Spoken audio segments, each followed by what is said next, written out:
kisah inspiratif, hukum Islam, adab seorang muslim, tata cara beribadah, amalan kehidupan, motivasi sukses dan cara bisnis, parenting Islam dan Samawa.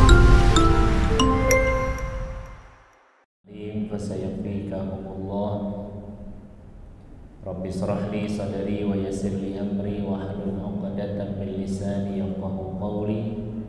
Assalamualaikum warahmatullahi wabarakatuh.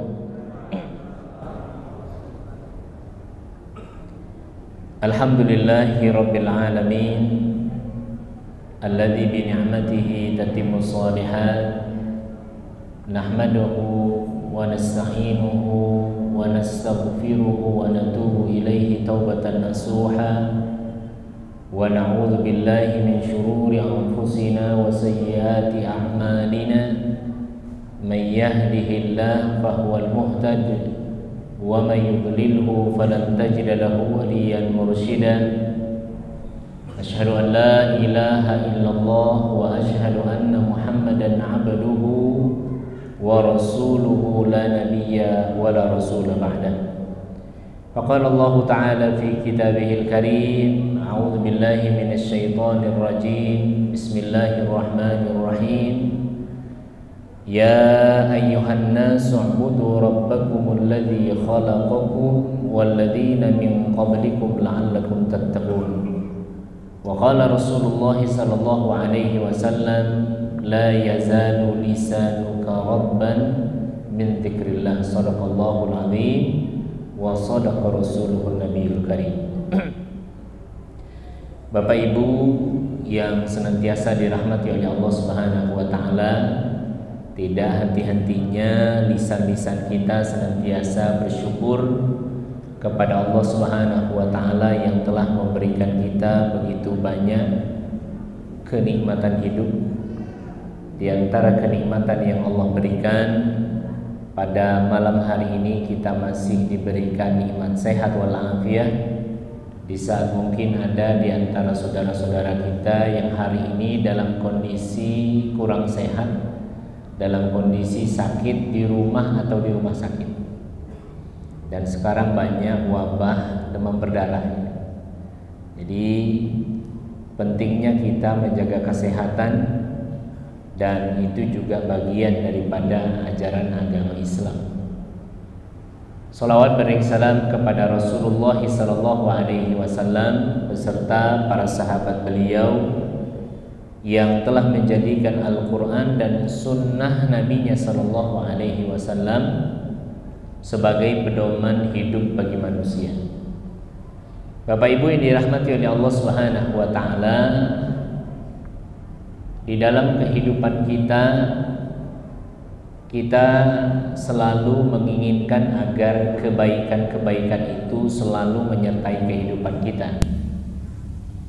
Kebaikan dalam hal apapun, baik orientasinya adalah dunia yang artinya terpenuhi sandang, pangan, dan papan.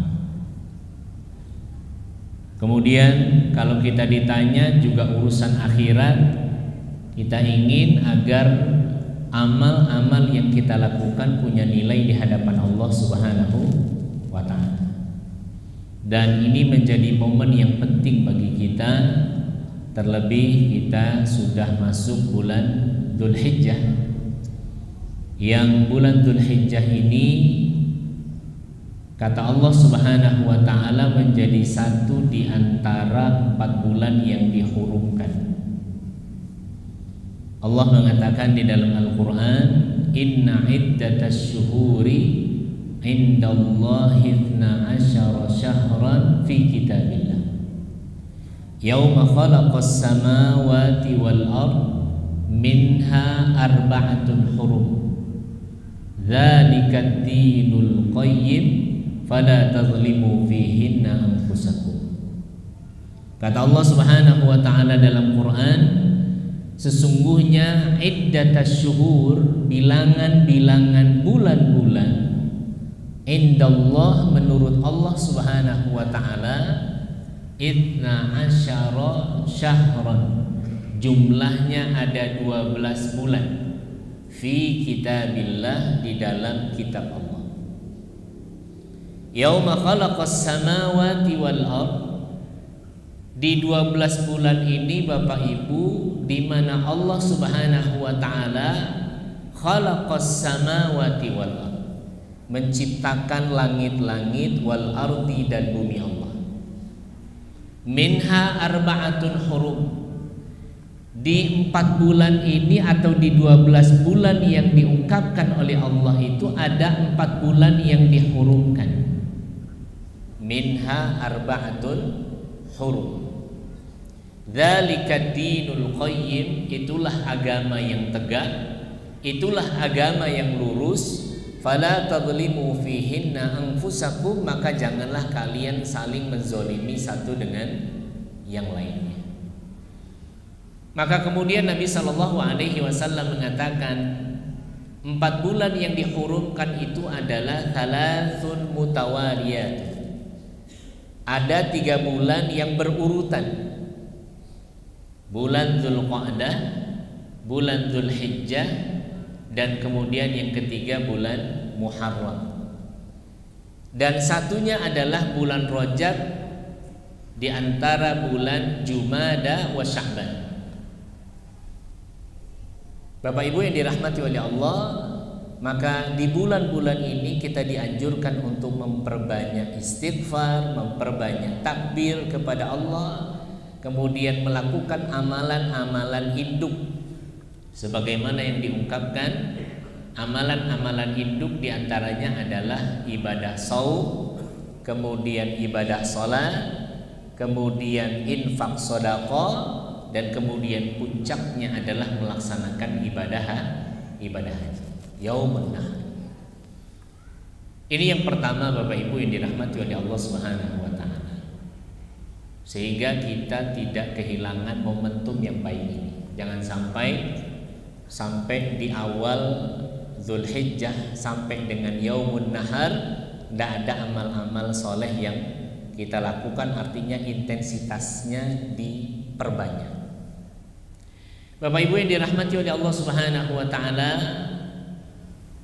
dalam satu hadis Nabi sallallahu alaihi wasallam, an Abdillah radhiyallahu anhu qala khattan Nabi sallallahu alaihi wasallam khattan murabba'an.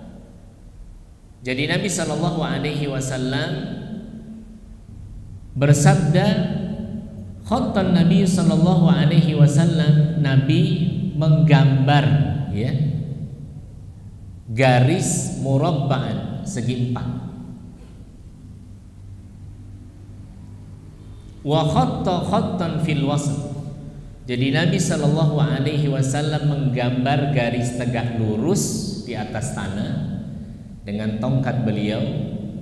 Sesudah beliau melaksanakan majelis ilmu, ketika para sahabat sedang duduk-duduk, sedang bersenda gurau, kemudian Nabi bersama dengan tongkatnya berjalan ke tengah tanah yang lapang. Lalu kemudian Nabi Shallallahu Alaihi Wasallam menggambar garis tegak lurus di atas tanah.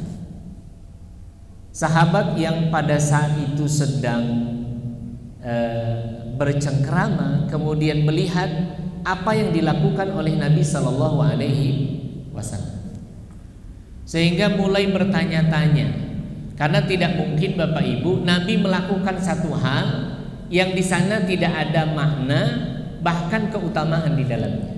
Jadi kalau Nabi melakukan sesuatu pasti ditanya oleh sahabat.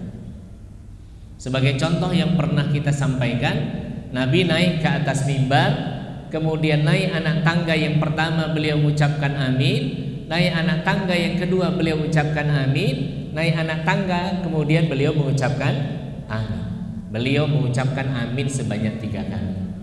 Ketika ditanya oleh sahabat, ternyata datanglah malaikat Jibril kepada beliau dan kemudian menyampaikan 3 hal.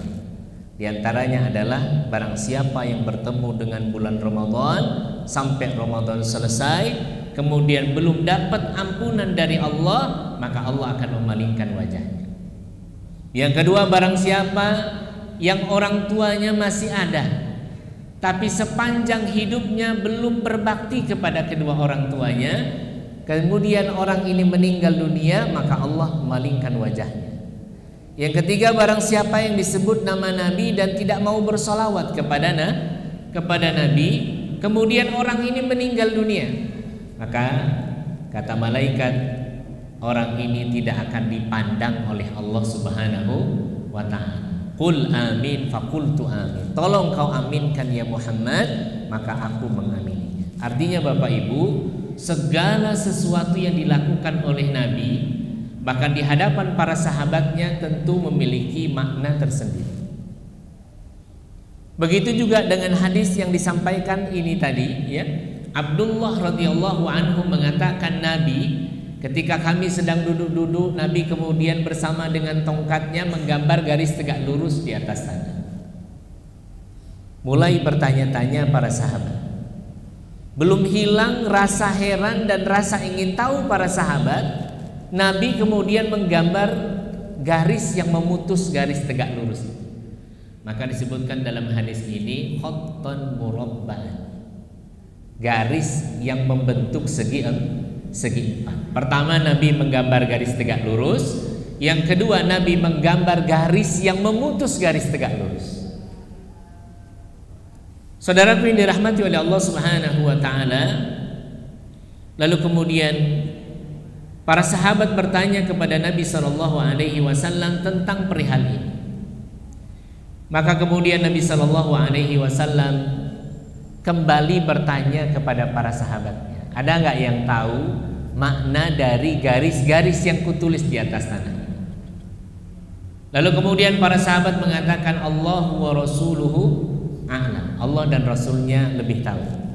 Ini menunjukkan ketawaduan para sahabat, dan jangan sampai jawaban mereka tidak sesuai dengan keinginan Nabi Sallallahu Alaihi Wasallam. Maka Nabi Sallallahu Alaihi Wasallam mengatakan bahwa garis yang pertama yang kugambar di atas tanah itu hadzal insan. Ini garis yang dilewati oleh manusia. Yang manusia ini Bapak Ibu tentu punya keinginan dan harapan. Kalau kita ditanya keinginan dan harapan kita ingin bahagia di dunia, semua kebutuhan terpenuhi. Kalau bisa nggak pernah sakit, muda terus. Nah itu kan keinginan-keinginan kita, begitu ya. Sementara keinginan kita tidak sesuai dengan keinginan Allah Subhanahu wa ta'ala. Maka Allah hadirkan kepada kita ujian demi ujian dalam hidup.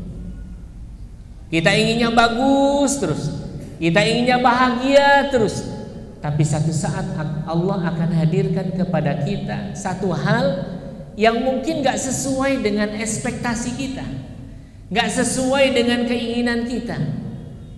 Maka Imam Syafi'i mengatakan yang disebut dengan musibah adalah segala sesuatu yang tidak sesuai dengan ekspektasi manusia, yang kadang-kadang menganggap bahwa ujian itu adalah kalau hal itu sesuatu yang tidak baik. Jalan kita, kemudian di tengah jalan kita kehilangan barang, nah itu musibah itu. Jalan kita, naik motor kita, kemudian nyerempet orang atau kita keserempet orang, nah musibah itu. Jadi gambaran manusia tentang musibah itu adalah segala sesuatu yang sifatnya negatif, segala sesuatu yang sifatnya bertentangan, yang gak sesuai dengan harapan dan keinginan manusia. Tapi pernahkah kita sebagai seorang muslim bertanya mengapa Allah menghadirkan ujian demi ujian dalam hidup kita? Untuk apa Allah hadirkan ujian dalam hidup kita? Supaya kita menjadi pribadi yang lebih dekat dan bersandar kepada Allah. Yang kadang-kadang mohon maaf untuk urusan dunia, ya, banyak di antara kita yang memisahkan urusan dunia dengan urusan akhirat. Kalau kerja itu urusan dunia itu, cari uang itu urusan dunia, di bengkel dan lain itu urusan dunia semua. Padahal Nabi mengatakan urusan dunia bagaimana bisa menjadi urusan akhirat kalau disandarkan niatannya itu karena Allah Subhanahu wa ta'ala. maka semua amalan-amalan dunia akan berubah menjadi amalan akhirat kita. Bapak Ibu yang dirahmati oleh Allah Subhanahu wa taala, dan ujian itu banyak bentuknya, disesuaikan dengan kemampuan kita sebagai manusia. Allah mengatakan la yukallifullahu nafsan illa wus'aha. Tidak mungkin Allah memberikan ujian ya dalam kehidupan kita kalau kita tidak dipandang mampu oleh Allah Subhanahu wa taala. Artinya para ulama mengatakan ujian itu bagian dari kenikmatan yang dinikmati. Bahkan ketika diberikan ujian, kata Nabi Shallallahu Alaihi Wasallam, ucapkan alhamdulillah. Yang kadang-kadang kita mengucap alhamdulillah itu kalau kita diberi nikmat. Padahal nikmat itu juga bagian dari ujian Allah. Dikasih kita harta yang banyak, diberikan kecukupan kita, sandang pangan terpenuhi. Lalu kemudian kebahagiaan apapun yang mungkin gak didapat orang kita dapatkan dari sisi materi dan lain sebagainya. Tapi pada saat itu apakah kita menghadirkan Allah Subhanahu wa taala? Kadang-kadang manusia lupa dengan Allah. Dikasih nikmat terus menerus, dianggap bahwa dirinya ini adalah orang soleh, orang yang taat ibadah. Sehingga muncul togok dalam dirinya, muncul sombong dalam dirinya. Nih saya nih tiap hari kerja biasa-biasa saja, penghasilannya luar biasa. Kenapa? Allah sayang sama saya. Lihat itu yang di jalan-jalan naik, yang bawa gerobak dan lain sebagainya. Kenapa? Dia nggak dekat sama Allah. Jadi seolah-olah ukuran harta ini Bapak Ibu adalah ukuran dekatnya kita dengan Allah.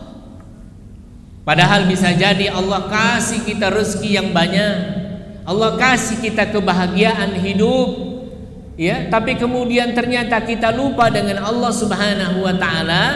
Allah kasih terus sampai dia lupa kepada Allah. Istidraj.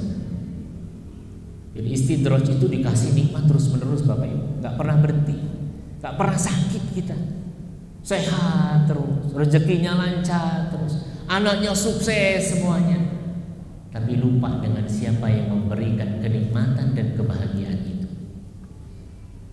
Maka Bapak Ibu yang dirahmati oleh Allah Subhanahu wa taala,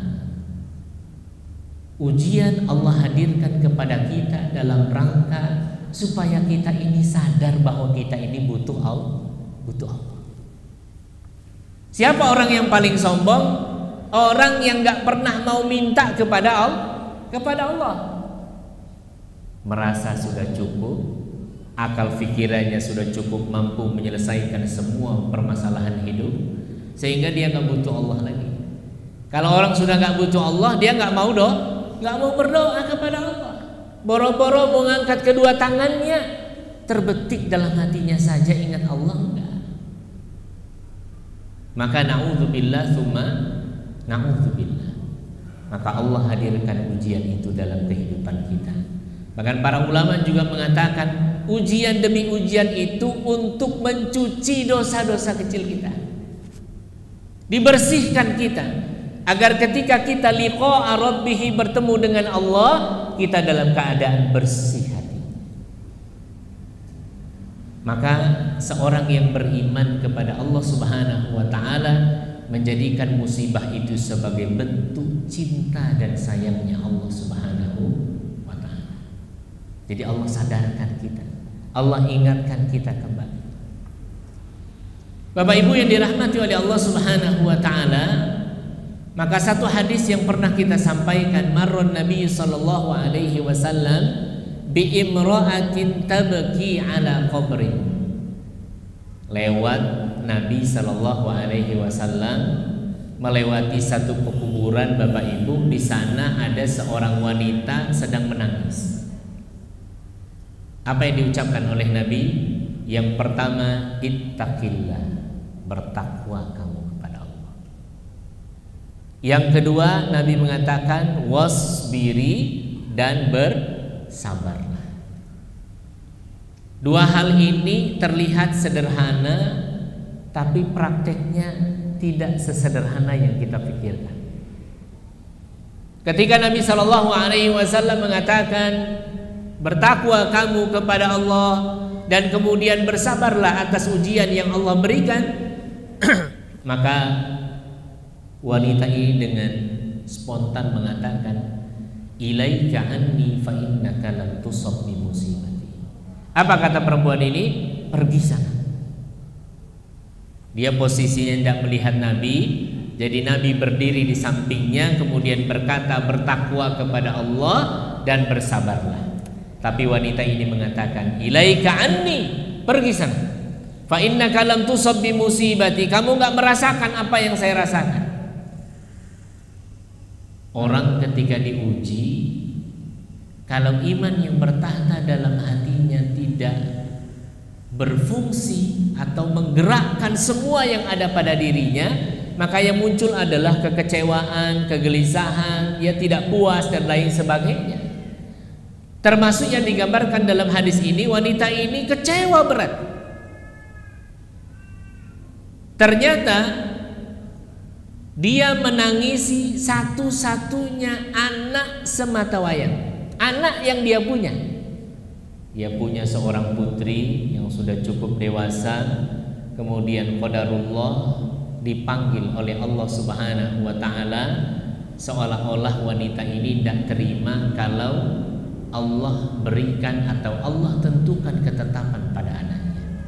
Seolah-olah dia ingin berkata, kenapa harus anak saya? Kenapa enggak saya saja yang sudah tua, yang enggak produktif, ya, yang dipanggil oleh Allah Subhanahu wa taala? Kenapa anak saya yang masih muda, harapannya masih panjang dan lain sebagainya? Maka Nabi Shallallahu Alaihi Wasallam mengatakan, bertakwa kamu kepada Allah dan kemudian bersabarlah. Tapi Nabi, ya, seorang yang faham betul Bapak Ibu, ketika manusia diberikan ujian oleh Allah, maka biasanya manusia itu down, manusia itu lemah. Akal sehatnya kadang-kadang tidak bekerja dengan baik. Dan Nabi tidak marah kepada wanita ini. Lalu kemudian Nabi meninggalkan wanita tua tadi. Ternyata ada salah seorang sahabat yang melihat dan kemudian didekati oleh Nabi Sallallahu, didekati oleh sahabat ini. Wanita ini kemudian ditanya, tahukah kamu siapa yang berikan nasihat kamu tadi? Lalu kemudian wanita ini mengatakan, saya nggak tahu dan saya nggak mau tahu. Lalu kemudian sahabat ini berkata, innahun nabiyyu sallallahu alaihi wasallam, yang tadi kasih nasihat kepadamu itu adalah Nabi sallallahu alaihi wasallam. Kagetnya Bapak Ibu luar biasa, karena dia tidak tahu bahwa yang kasih nasihat tadi adalah Nabi sallallahu alaihi wasallam. Faqamat, kemudian wanita ini berdiri dari duduknya dan kemudian mencari Nabi Shallallahu Alaihi Wasallam. Dicari ke Masjid Nabawi nggak ketemu, dicari ke majelis-majelis taklim nggak ada Nabi, sendalnya pun nggak kelihatan. Sampai kemudian akhirnya si wanita ini, ya udah saya pulang aja.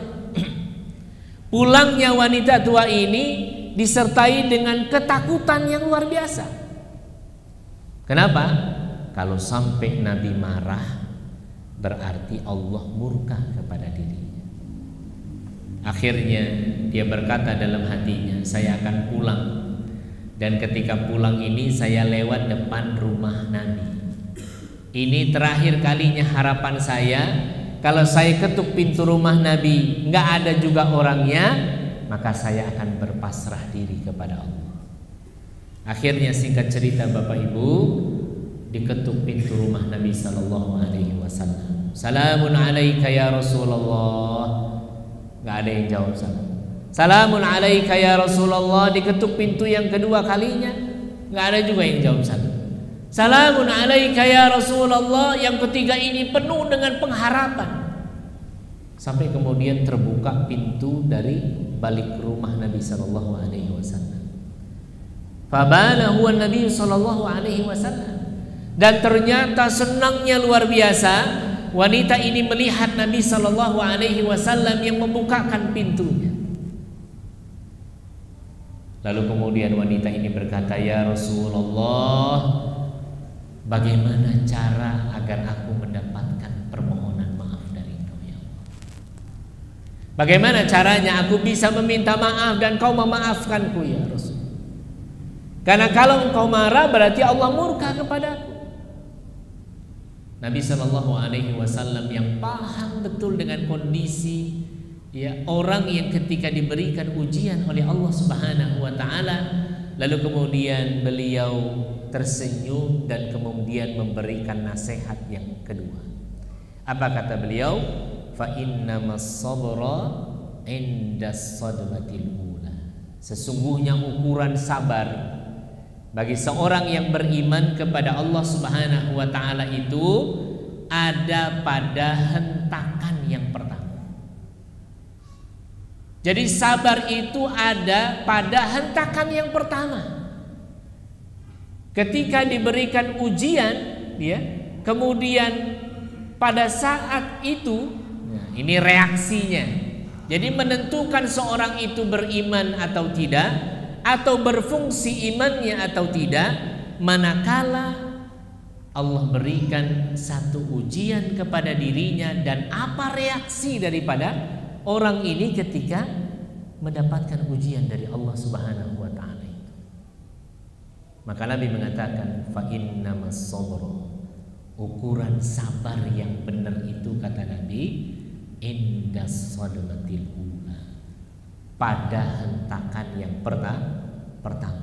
Maka para ulama, Bapak Ibu, menjelaskan bahwa as-sadmatul ula itu, hentakan yang pertama itu adalah ketika kita mendengarkan, melihat, merasakan satu hal yang mungkin gak sesuai dengan keinginan kita, gak sesuai dengan ekspektasi kita, tidak sesuai dengan harapan kita, tapi kita masih mengedepankan Allah Subhanahu wa ta'ala. Maka nasihat Nabi kepada wanita ini, Bapak Ibu, seolah-olah Nabi ingin mengatakan, hei fulanah, yang diberikan ujian itu bukan kamu doang.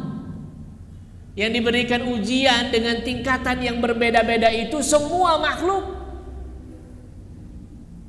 Kalau kau tahu bagaimana kisahnya Nabi Ibrahim, ujiannya luar biasa. Seorang Khalilullah, kekasih Allah, ketika beliau berdoa kepada Allah Subhanahu wa ta'ala puluhan tahun agar diberikan anugerah terindah dalam kehidupan beliau, yaitu seorang anak, bukan hanya sekedar mewarisi harta, tapi juga ingin mewariskan keimanan dan keislaman beliau. Maka ketika doanya yang siang malam dia doakan, meminta kepada Allah Subhanahu wa ta'ala, Allah kabulkan, Allah kabulkan. Lahir dari rahim istrinya seorang bayi laki-laki mungil yang diberi nama Ismail alaihissalam. Sedang lucu-lucunya, ya, sedang senang-senangnya, kemudian datang perintah Allah. Apa perintah Allah? Wa adzin fin nasi ya'tuka bil hajj. Kamu pergi, kamu bangun Ka'bah. Membangun Ka'bah itu juga enggak mudah. Yang kedua, lebih lagi, sudah dibangun itu Ka'bah, seru manusia untuk datang. Seru manusia untuk datang. Artinya membutuhkan waktu yang panjang, dan beliau meninggalkan anak dan istrinya di lembah yang sepi, tidak ada makanan yang mau dimakan, tidak ada minuman yang mau diminum. Beliau tinggalkan dengan keyakinan yang besar kepada Allah Subhanahu wa ta'ala, bahwa sepanjang dia menolong agama Allah, maka Allah akan menyelesaikan semua urusan-urusan. Jadi Bapak Ibu, kalau kita disuruh untuk menolong agama Allah ini, gak usah takut, Allah selesaikan urusan kita. Begitu keyakinan yang ditumbuhkan oleh seorang Ibrahim alaihissalam, maka wajar beliau diberikan gelar Khalilullah, kekasihnya Allah. Cintanya kepada Allah melebihi daripada ujian-ujian yang Allah berikan kepada dirinya. Dan ketika beliau pulang dari Makkah, ketika sudah dibangun Ka'bah, maka seorang Ismail sudah beranjak dewasa. Falamma balagha as-sa'i, jadi sudah mulai beranjak dewasa. Ketika pulang, seorang Ismail sedang lucu-lucunya, kemudian sudah mulai bisa membantu urusan keluarganya, urusan orang tuanya. Jadi terbantu sekali dengan kehadiran Ismail alaihissalam. Tapi ujian Allah hadirkan kembali dalam kehidupannya. Dalam mimpinya beliau mendengar suara perintah. Apa perintahnya? Untuk menyembelih anak kandungnya sendiri. Untuk menyembelih anak kandungnya sendiri. Artinya dia akan berpisah dengan anak yang begitu dia cintai, yang siang malam dia minta kepada Allah Subhanahu wa taala. Yang kedua yang lebih menyedihkan Bapak Ibu, perintah ini langsung kepada Nabi Ibrahim untuk menyembelih anaknya dengan tangannya sendiri. Kalau ada keluarga, sanak famili meninggal dunia atau kemudian mohon maaf terjadi kecelakaan atau kemudian pembunuhan dan lain sebagainya, meninggal dunia, sedihnya itu luar biasa kita. Tapi bukan dengan tangan kita sendiri. Tapi seorang Ibrahim diperintahkan oleh Allah untuk menyembelih anaknya dengan tangannya sendiri. Maka pada saat itu berontak hatinya. Ini bagian dari ujian Allah Bapak Ibu. Kalau diukur-ukur dengan ujian kita, maka mungkin jauh. Ya, levelnya mungkin jauh.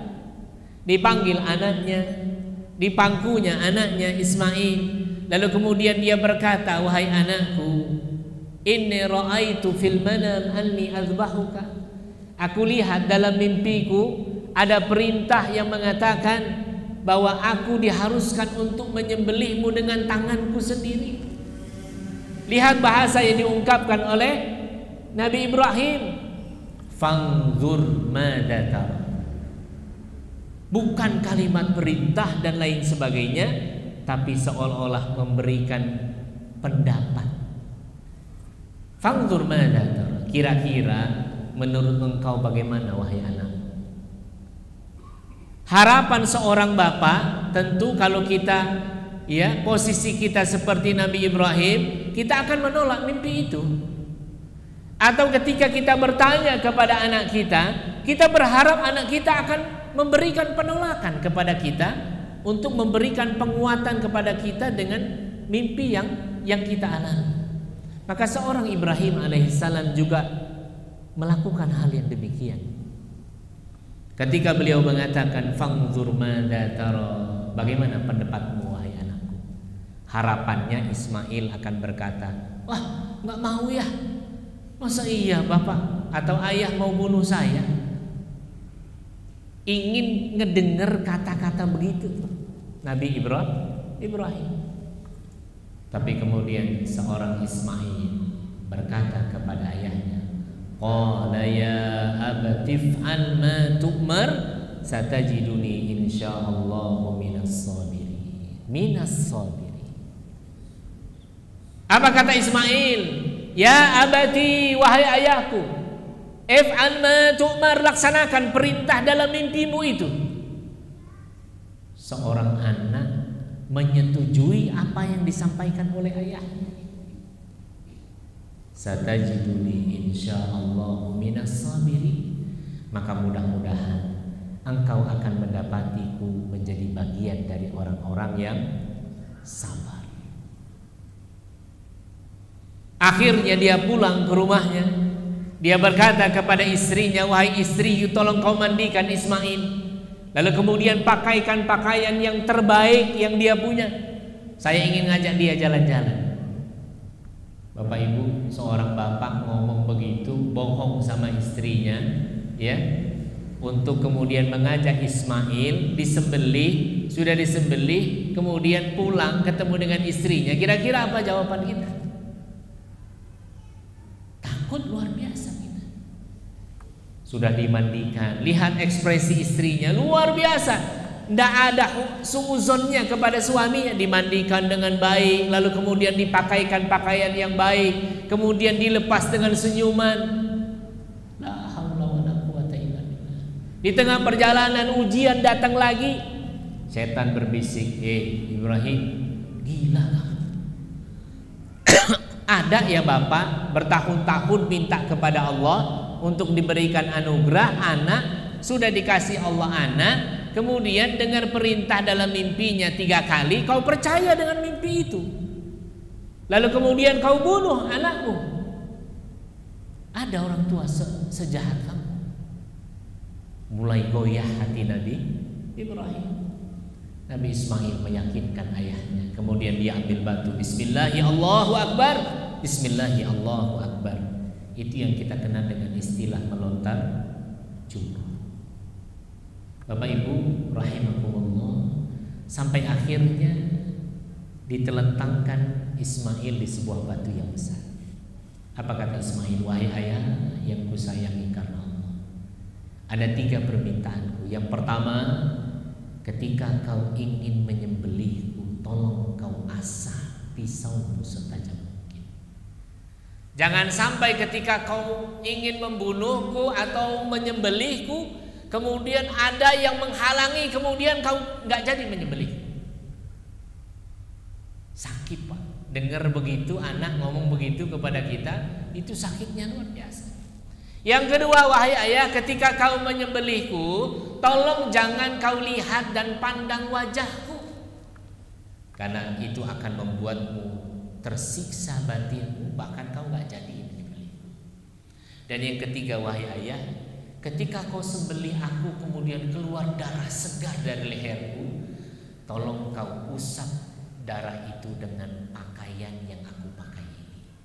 Dan tolong ketika kau pulang ke rumah nanti, berikan pakaian ini kepada ibuku tercinta. La haula wala quwata illa billah. 3 hal ini menjadi sesuatu yang berat.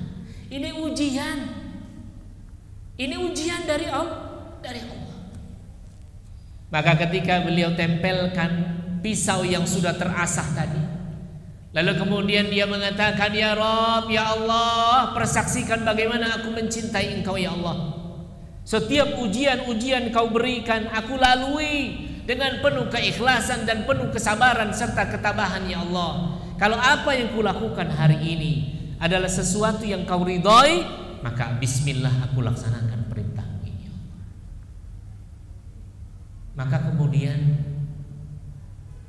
dengan penuh kesabaran yang dimiliki oleh seorang Ibrahim, yang kemudian ending atau hasilnya adalah kebahagiaan dari Allah Subhanahu wa taala.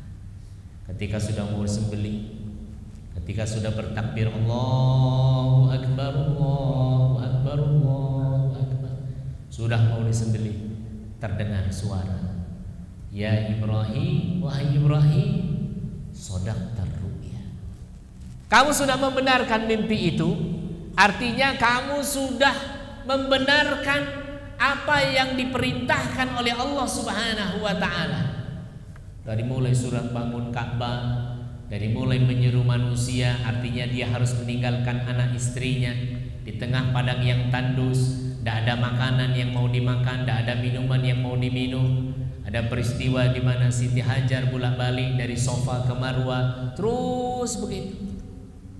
Sampai kemudian keluarlah mata air dari sela-sela kaki Ismail alaihissalam, yang kemudian disebut dengan Zamzam. Maka Bapak Ibu yang dirahmati oleh Allah Subhanahu wa taala, ujian sekali lagi Allah hadirkan dalam kehidupan kita agar kita punya kemampuan dan merasa bahwa hanya Allah sajalah tempat bersandar kita. Maka seorang yang beriman kepada Allah Subhanahu wa taala, dikatakan oleh Nabi, ajibtu li amril mu'minin, saya takjub dengan urusannya orang beriman. Ketika diberikan nikmat dia bersyukur, dan ketika diberikan ujian dia bersabar. Semoga Allah Subhanahu wa taala menjadikan kita sebagai pribadi-pribadi muttaqin, dan kita menjadi orang-orang yang bersabar ketika diberikan ujian oleh Allah Subhanahu wa taala. Amin, Allahumma amin. Demikian, hadanallahu wa iyyakum ajma'in. Assalamualaikum warahmatullahi wabarakatuh. Kisah inspiratif, hukum Islam, adab seorang muslim, tata cara beribadah, amalan kehidupan, motivasi sukses dan cara bisnis, parenting Islam dan Samawa.